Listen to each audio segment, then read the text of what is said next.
কি দিছা hello' guys আমি আহিলো এতিয়া ভূটানত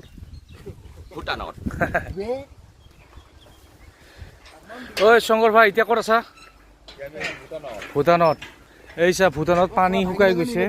এইটো হেংগিং ব্ৰিজ কি মজা সুন্দৰ এইটো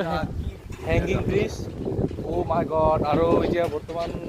পুৰা পানী শুকাই গৈছে আৰু হেংগিং ব্ৰিজত আমি এতিয়া অলপ খোজকাঢ়ি আছোঁ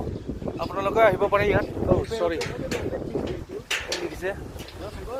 এইফালে যে আপোনাক দেখাইছোঁ আঙুলিৰে সেইটো হ'ল আমাৰ ইণ্ডিয়াৰে হয় আমাৰ অসমৰ আৰু ব্ৰিজখন শংকৰে খুব মজা লৈ আছে আৰু গুৱাহাটীত বহুত